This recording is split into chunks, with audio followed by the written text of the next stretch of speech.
Hello friend, welcome back to my channel. कैसे हैं आप सब? मैं उम्मीद करती हूँ आप लोग बहुत अच्छे होंगे। तो फ्रेंड, मैं आज फिर से एक वीडियो लेकर आई हूँ जितिया व्रत की दूसरी कथा का। तो आप लोग कथा को पूरा सुनिएगा, ध्यानपूर्वक सुनिएगा। मतलब मेरा कथा अच्छा लगता है तो एक लाइक ज़रूर करिएगा और सब्सक्राइब करिएगा मेरे चैनल को अगर आप मेरे चैनल पर नए आते हैं तो।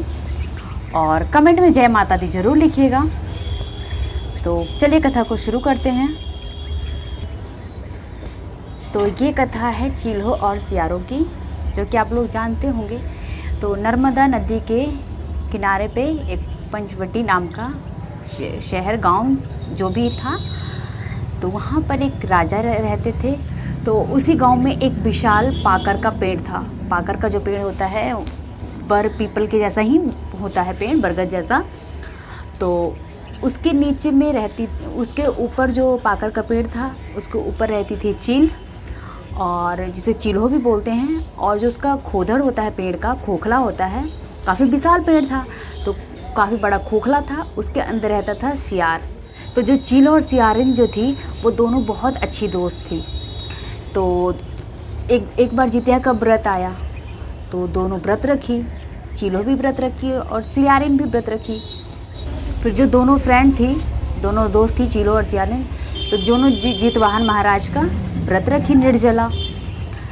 तो उसी दिन, जिस दिन वो व्रत रखी, उसी दिन अचानक उस गांव में किसी व्यापारी का, बड़े व्यापारी के बेटे की डेथ हो गई।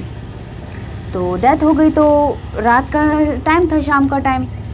तो वो उसका दाह संस्कार शाम को ना करके वो लोग रख दिए लाश को, और बोले कि हम लोग दाह संस्कार हम इसका कल करेंगे।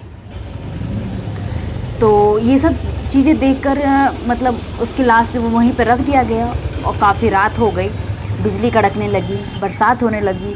जो सब लोग परिवार जो उसको रखवाली कर रहे थे मृत शरीर को, वो लोग सब घर चले गए। अब उतनी बारिश में बिजली कड़क रही थी तो उसमें कौन रहता है वहाँ पर, सब लोग घर चले गए।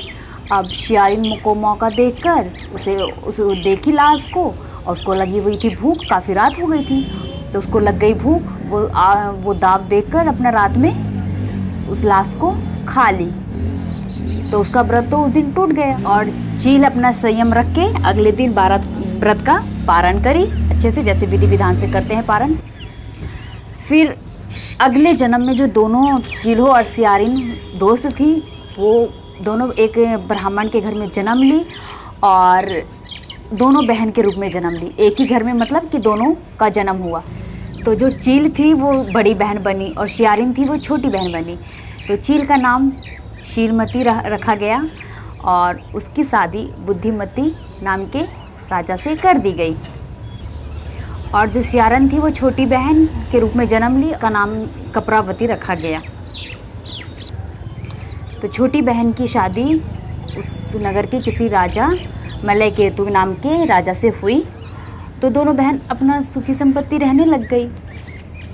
तो जो बड़ी बहन थी, जो चील के रूप में जन्म ली थी, जो चील थी, पिछले जन्म में उसके 7 पुत्र हुए।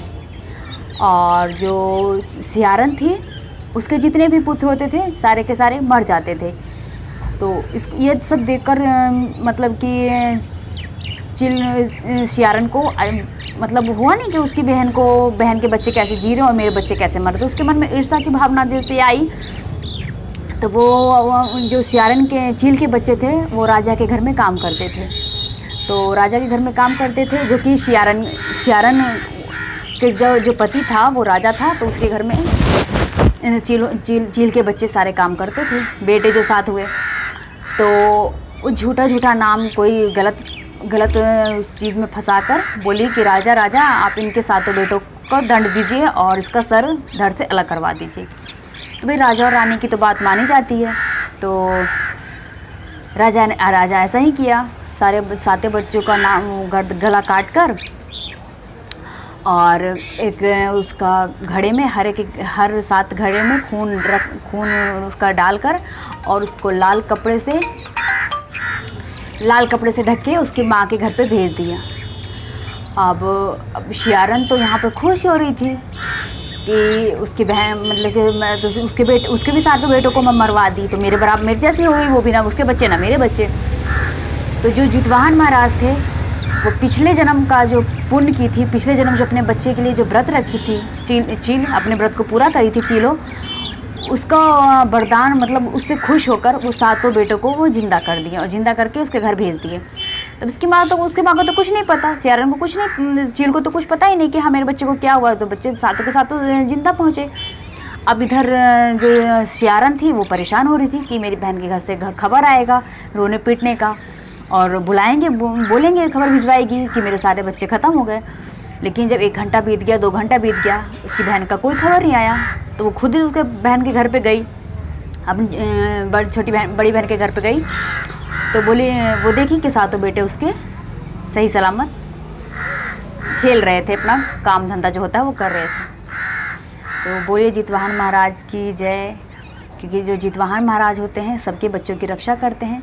तो ये कहानी पार्वती माता को शंकर भगवान सुना रहे थे कि अष्टमी तिथि को जितवाहन महाराज का व्रत रखा जाता है अपने बच्चों की लंबी उम्र के लिए, उसकी रक्षा के लिए। और जो प्रदोष काल में इसकी कथा सुनी जाती है, इसकी पूजा की जाती है। तो जो जितवाहन महाराज होते हैं वो खुश होकर उनके बच्चों की खुद रक्षा करने के लिए आते हैं। तो मेरा वीडियो कैसा लगा आप लोग को कमेंट करके ज़रूर बताइएगा। मिलते हैं अपने नए वीडियो में, तब तक के लिए bye bye, take care, thank you for watching.